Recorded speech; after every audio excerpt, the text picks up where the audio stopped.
नमस्कार दोस्तों। क्या एक मनुष्य जो है वो गायब हो सकता है, या फिर ऐसा हो कि हम कोई ऐसी एक दवा खा लें, ऐसी ड्रग्स को ले लें जिससे हमारा शरीर जो है पारदर्शी हो जाए या हम अदृश्य हो जाएं? क्या ऐसा संभव है? और यदि ऐसा संभव है और यदि आपके साथ ऐसी घटना हो जाए तो क्या आप अदृश्य होना चाहोगे? और यदि आप अदृश्य होना चाहोगे तो आप अदृश्य होकर के कौन कौन से काम करना चाहोगे, क्या करना चाहोगे? आप अपनी राय जो है कमेंट बॉक्स में ज़रूर जो है वो बताएं। तो आज हम इसी प्रकार के एक लेसन को पढ़ने वाले हैं।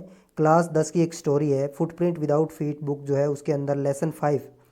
तो आपकी बुक जो है उसका नाम भी फुटप्रिंट विदाउट फीट है, और आपका लेसन जो है उसका टाइटल भी फुटप्रिंट विदाउट फीट है। यानी फुटप्रिंट्स यानी पदों के निशान, पैरों के निशान, विदाउट फीट बिना पैरों के। बिना पैरों के निशान कैसे हो सकते हैं, क्या ये संभव है? तो वो सारी बातें जो है हम इसी लेसन में पढ़ने वाले हैं। एच जी वेल्स ने इसको लिखा है और इसका पार्ट 1 जो है इस वीडियो में हम डिस्कस करने वाले हैं। तो चलिए शुरू करते हैं आज के हमारे इस वीडियो को। Can a man become invisible? क्या कोई व्यक्ति जो है वो अदृश्य हो सकता है? This is story of a scientist. और ये जो कहानी है वो एक वैज्ञानिक की कहानी है। हु डिस्कवर्स, जो खोज करता है, how to make himself invisible, कि कैसे कोई जो है अपने आप को इनविजिबल बना सकता है। डज ही यूज और मिस यूज हिज डिस्कवरी, और क्या वो वैज्ञानिक जो डिस्कवरी करता है क्या वो उसका उपयोग करता है या मिस यूज़ करता है, यानी उपयोग करता है या उसका दुरुपयोग करता है। यानी यदि हमारे अंदर ऐसी ताकत हो, ऐसा कोई तरीका हो जिससे हम अदृश्य हो सकते हो, गायब हो सकते हो, तो हम उसका क्या करना चाहेंगे? क्या जो है वो हम उसको उपयोग अच्छे कामों में करना चाहेंगे या बुरे कामों में करना चाहेंगे? तो यही इस कहानी के अंदर जो है वो हम देखने वाले हैं। Read and find out. आपको इस लेसन को पढ़ते हुए ये जो 2 प्रश्न दे रखे हैं, इन प्रश्नों के उत्तर जो है आपको फाइंड आउट करने हैं। How did the invisible man first become visible, कि अदृश्य हुआ व्यक्ति पहली बार विजिबल कब होता है, ये आपको ढूंढना है। Why was he wondering in the street, और वो गली के अंदर जो है वो क्यों भटक रहा था, ये आपको पता करना है। The two boys startled in surprise at the fresh muddy imprints of a pair of bear foot, कि 2 लड़के जो है वो अचानक से स्टार्टल्ड हो जाते हैं। स्टार्टल्ड यानी चौंक पड़ना होता है, सरप्राइज यानी आश्चर्य के साथ में, जब वो फ्रेश एकदम ताज़ा मड से भरे हुए निशान देखते हैं पैरों के। A pair of bear foot यानी नंगे पैरों के जब निशान देखते हैं तो अचानक से 2 लड़के जो है वो स्टार्टल्ड हो जाते हैं, चौंक जाते हैं। What was a bear foot man doing on the steps of a house in the middle of London, कि लंदन के मध्य भाग के अंदर एक घर की सीढ़ियों के ऊपर जो है वो नंगे पैरों वाला आदमी वहाँ पर क्या कर रहा था, ये दृश्य देख करके जो है वो दोनों लड़के स्टार्टल्ड हो जाते हैं। And where was the man, और वो आदमी कहाँ था? यानी केवल उनके पैरों के निशान जो है वो दिखाई देते हैं, आदमी दिखाई नहीं देता है, इसलिए वो जो है वो दोनों लड़के बहुत ज़्यादा जो है वो आश्चर्यचकित हो जाते हैं। एज दे गेज्ड, जैसे ही वो घूर करके उन निशानों को देखते हैं, a remarkable sight met their eyes, तभी जो है वो एक ऐसा रिमार्केबल जो है वो दृश्य उनकी आंखों के सामने आता है। A fresh foot mark appeared from nowhere, पता नहीं कहाँ से उनके सामने, उनकी आंखों के सामने एक ताज़ा पैरों का निशान जो है वो प्रकट होता है। फर्दर फुटप्रिंट्स फॉलोड, और उसके बाद दूसरे जो है वो पैरों के निशान भी प्रकट होते हैं। वन आफ्टर अनदर, एक के बाद दूसरे जो है वो पैरों के निशान प्रकट होते जा रहे हैं। डिसेंडिंग द स्टेप्स, असेंडिंग यानी ऊपर जाना होता है, डिसेंडिंग यानी नीचे आना होता है, स्टेप से नीचे उतरते हुए वो कदम है। And progressing down the street, और वो आगे बढ़ते हुए गली के अंदर चले जाते हैं। द बॉयज फॉलोड, और वो लड़के जो है उन कदमों का पीछा करते हैं। फैसिनेटेड, फैसिनेटेड यानी उनको जो है वो जिज्ञासा हो रही है, कौतूहलवश जिज्ञासा के वशीभूत होकर के। अनटिल, तब तक वो करते रहते हैं। द मड्डी इम्प्रेशंस, जो मड से भरे हुए जो निशान हैं, बीकम फेंटर एंड फेंटर, कि वो और ज़्यादा फेंट नहीं हो जाते हैं, तब तक जो है वो धुंधले नहीं हो जाते हैं, तब तक वो उनका पीछा करते रहते हैं। एंड एट लास्ट, और अंत में डिसअपियर ऑल टुगेदर, और वो पैरों के निशान जो है वो अंततः डिसअपियर हो जाते हैं, गायब हो जाते हैं। The explanation of the mystery was really simple enough, और ये जो मिस्ट्री है, ये जो रहस्य जो है पैरों के निशानों का, इसकी जो एक्सप्लेनेशन, व्याख्या जो है वो बहुत ही सिंपल है। द बिवल्ड्रेड बॉयज़, कि जो भौचक्के लड़के जो हैं, had been following a scientist, कि वो एक वैज्ञानिक जो है उसका पीछा कर रहे थे। Who had just discovered how to make a human body transparent, जिन्होंने अभी अभी ये खोज की थी कि मानव बॉडी जो है उसको किस प्रकार से ट्रांसपेरेंट बनाया जा सकता है। ट्रांसपेरेंट का मतलब एक ऐसा शरीर जिसको आर पार देखा जा सके, पारदर्शी जिसको बोलते हैं। और उस वैज्ञानिक का नाम क्या है? ग्रिफिन। तो ग्रिफिन उस वैज्ञानिक का नाम है, आपको याद रखना है। The scientist had carried out experiment after experiment to prove that the human body could become invisible, कि वो लगातार एक्सपेरिमेंट पे एक्सपेरिमेंट कर रहे थे ये सिद्ध करने के लिए, प्रूव करने के लिए कि ह्यूमन बॉडी जो है उसको इनविजिबल बनाया जा सकता था। और फाइनली अंततः, यानी उसी जो वो एक्सपेरिमेंट कर रहे थे उसी क्रम में अंततः ही स्वेलोड सर्टेन रेयर ड्रग्स, और उन्होंने कुछ दुर्लभ जो ड्रग्स जो है, दवाइयाँ जो है, उनको स्वेलो कर लिया था, निगल लिया था। और उसकी वजह से his body become as transparent as a sheet of glass, और उसका जो शरीर है वो इस प्रकार से पारदर्शी हो गया था जिस प्रकार से ग्लास की जो सीट होती है, यानी कोई ग्लास शीशा जो है वो ट्रांसपेरेंट होता है, उसी प्रकार से उसकी बॉडी जो है वो ट्रांसपेरेंट बन गई थी। Though it also remained as solid as glass, हालांकि ट्रांसपेरेंट होने के बावजूद भी उसका शरीर जो है वो सॉलिड बना रहा, यानी जैसा शरीर होता है वैसा का वैसा ही उसका शरीर बना रहा, एकदम ठोस बना रहा। लेकिन उसके आर पार जो है वो देखा जा सकता था, वो शरीर जो है वो अदृश्य हो गया था। ब्रिलियंट साइंटिस्ट, वो बहुत ही ब्रिलियंट साइंटिस्ट थे, बहुत ही बढ़िया तेज़ दिमाग वाले साइंटिस्ट थे। दो यद्यपि ही वाज, लेकिन वो थे, Griffin was rather A lawless person, लेकिन वो कानून को मानने वाले नहीं थे। लॉलेस यानी उनमें कानून मानने की कमी थी, ऐसे व्यक्ति थे। हिज लैंडलॉर्ड डिसलाइक हिम, उसका जो मकान मालिक था, जो था उसका मालिक जो था, वो उसको डिसलाइक करता था, पसंद नहीं करता था। And try to eject him, और वो उसको बाहर निकालने की कोशिश कर रहा था। इजेक्ट यानी बाहर निकालना। इन रिवेंज, और बदले में Griffin set fire to the house, और बदले में जो है वो ग्रिफिन ने क्या कर दी, घर के ही आग लगा दी। To get away without being seen, और वो वहाँ से गेट अवे यानी भाग गया, विदाउट बीइंग सीन, बिना दिखाई दिए वहाँ से भागने के लिए। He had to remove his clothes, और उसको अपने कपड़े जो है उनको उतारना पड़ा, क्योंकि कपड़े उतारने के बाद ही वो इनविजिबल हो पाता है।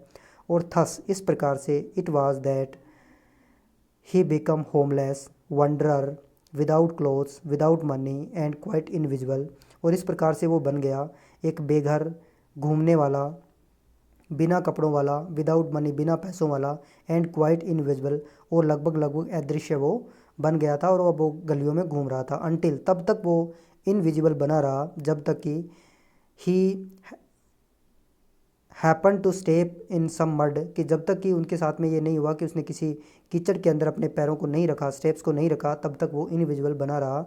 And left footprints as he walked, और उसके बाद में जैसे ही उन्होंने फुटप्रिंट्स छोड़े, जब वो चला तब उन्होंने जो है वो फुटप्रिंट छोड़े, तब तक वो अदृश्य बना रहा। He escaped easily in from the boys who followed him his footprints in London, और वो जो दो लड़के उनके फुटप्रिंट्स का पीछा कर रहे थे, उन्होंने आसानी से उनसे वो स्केप हो गया, बच करके निकल गया लंदन के अंदर। But his adventures were by no means over, लेकिन उनके जो खतरे जो थे, उनके जो एडवेंचर्स वर्क जो थे, उनका अभी कोई, यानी उनकी परेशानियाँ अभी कम नहीं हुई थी, ख़त्म नहीं हुई थी। He had chosen a bad time, उन्होंने एक गलत समय का चुनाव किया था, ऑफ द ईयर, साल के, to wander about London without cloth, कि ऐसे घूमने के लिए, बिना कपड़ों के लंदन में घूमने के लिए उन्होंने गलत समय का चुनाव किया था। कैसे गलत समय का चुनाव किया था? इट वाज मिड विंटर, क्योंकि ये मध्य विंटर का, सर्दी का मौसम था। और आपको पता ही है कि यूरोप के अंदर जो है सर्दियाँ बहुत ज़्यादा भयंकर सर्दी पड़ती है। The air was bitterly cold, हवा बहुत ही ठंडी थी। And he could not do without cloth, और वो बिना कपड़ों के कुछ नहीं कर सकते थे। Instead of walking about the street he decide to slip into a big London store for warmth, कि उन्होंने गली में चलने की बजाय, इंस्टेड यानी बजाय, इंस्टेड ऑफ यानी बजाय, कि उन्होंने लंदन की गलियों में चलने की बजाय उन्होंने जो है स्लिप यानी खिसकना, उन्होंने विचार किया, उन्होंने सोचा कि वो लंदन की जो एक बड़ा स्टोर जो है, बड़ी एक दुकान जो है, उसके अंदर अपने आप को गर्म करने के लिए वो उसके अंदर स्लिप कर गया, वो खिसक गया। क्लोजिंग टाइम अराइव्ड, और उसी समय जो है वो दुकान बंद होने का समय भी जो है वो आ गया था। And as soon as the doors were shut, जैसे ही दरवाजे बंद हुए, Griffin was able to give himself the pleasure of clothing and feeding himself without regard to expense, और वो अपने आप को कपड़ों का जो प्लेजर देने के लिए और अपने आप को भोजन कराने के लिए जो है, ही ब्रोक ओपन बॉक्स, उन्होंने जो है वो तोड़ करके कुछ बॉक्सेस को खोला, रैपर्स यानी जो कागज़ लगे हुए थे उनको फाड़ करके उन्होंने खोला। And fitted himself out with warm clothes, और उन्होंने जो गर्म कपड़े जो है वो पहन लिए, फिट कर लिए अपने आप के ऊपर। शून जल्द ही, विथ शूज़, और उन्होंने जो है वो जूते भी पहन लिए। एन ओवरकोट, और एक ओवरकोट जो है वो भी उन्होंने पहन लिया।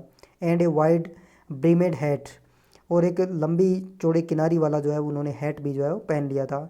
He become a fully dressed and visible person, अब वो एक पूर्ण रूप से दिखाई देने वाला और पूरी ड्रेस वाला एक व्यक्ति जो है वो बन गया था। In the kitchen of the restaurant, और रेस्टोरेंट की किचन के अंदर ही फाउंड, उसने पाया कोल्ड मीट, ठंडा मांस, एंड कॉफ़ी, और उसको कॉफ़ी जो है वहाँ पर मिली। And he followed up the meal, और उसके बाद में उन्होंने जो है उस मील को लिया विथ स्वीट्स, मिठ मिठाइयों को, and wine taken from the grocery store, जो उन्होंने ग्रोसरी की दुकान जो थी वहाँ से उन्होंने जो स्वीट्स ली थी और वाइन जो ली थी उसको उसने उस मीट और उस कॉफ़ी के बाद में उन्होंने लिया। फाइनली, और अंततः, he settle down to sleep on the pile of quilts यानी रजाइयाँ होती है, पाइल यानी ढेर होता है, और उसके बाद में जो है वो सेटल डाउन हो गया, यानी एकदम आराम से जो है वो रजाइयों के ढेर के ऊपर जो है सोने के लिए तैयार हो गया। If only Griffin had manage to woke up in good time, और यदि वो जो ग्रिफिन है, यदि उसने सही समय पर उठना जो है उसको मैनेज कर लिया होता। अब आपको तस्वीर में दिख रहा है कि दो लड़के उसका पीछा कर रहे हैं, और ये जो ग्रिफिन जो है ये भागता हुआ दिखाई दे रहा है, कहीं हेट जा रहा है, कहीं कुछ जा रहा है। यदि उसने सही समय को उसको मैनेज यदि कर लिया होता टाइम को, all might have been well, तो सब कुछ जो है वो उनके लिए अच्छा होता। एज इट वाज, जैसा ये था। ही डिड नॉट वेकअप, वो उठा नहीं। अनटिल, तब तक। The assistant were already arrived next morning, वो तब तक नहीं उठा जब तक दुकान में जो काम करने वाले उसके असिस्टेंट जो थे, दो असिस्टेंट जो है वो सुबह सुबह दुकान खोलने के लिए आ गए थे, और वो तब तक ग्रिफिन जो है वो उठा नहीं था। वैन ही सा, जब उन्होंने देखा, एक कपल ऑफ देम, कि उनमें से एक जोड़ा जो है यानी दो असिस्टेंट जो है, अप्रोचिंग, वो पहुंच रहे हैं। He picked and began to run, उन्होंने जो है वो पैनिक हो गया, सॉरी, पैनिक यानी घबरा गया, एंड बिगन टू रन, और उन्होंने दौड़ना शुरू कर दिया। दे नेचुरली गेव चेज, और उन्होंने नेचर तरीके से, प्राकृतिक रूप से उन्होंने उसका जो है चेज किया, उनको पीछा किया।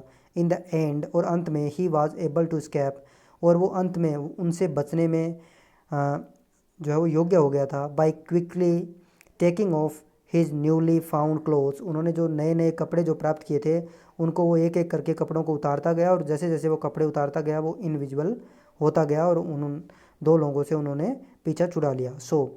इस प्रकार से one more he found himself invisible but naked in the chilly January air, यानी उन्होंने एक बार फिर से जो है उनसे पीछा तो छुड़ा लिया, लेकिन एक बार फिर से उन्होंने अपने आप को इनविजिबल पाया, बट नेक्ड, बिल्कुल नंगा, in the chilly January air, जनवरी की बहुत ही ठंडी चिल एयर जो थी उसके अंदर उन्होंने अपने आप को एक प्रकार से नंगा पाया। दिस टाइम, इस बार, he decide to try the stock of a theatrical company, और इस बार उन्होंने जो है वो निश्चय किया कि वो थिएट्रिकल कंपनी जो है, थिएटर की जो कंपनी होती है जहाँ पर अलग अलग प्रकार के जो मुखेटे, ड्रेस वगैरह जो होती है उनको जो है वो यूज़ करने के लिए उन्होंने जो है वो मन बनाया। इन द होप, आशा के अंदर, of the finding not only clothes, कि वहाँ उनको न केवल कपड़े मिलेंगे, but also something that would hide the empty space above his shoulder, बल्कि न केवल उनको कुछ ऐसी चीज़ें भी मिलेगी जो उनके जो गर्दन जो है वो उनकी दिखाई नहीं दे रही थी, ऊपर से हिट दिखाई दे रहा है और बीच बीच में से शरीर दिखाई दे रहा है,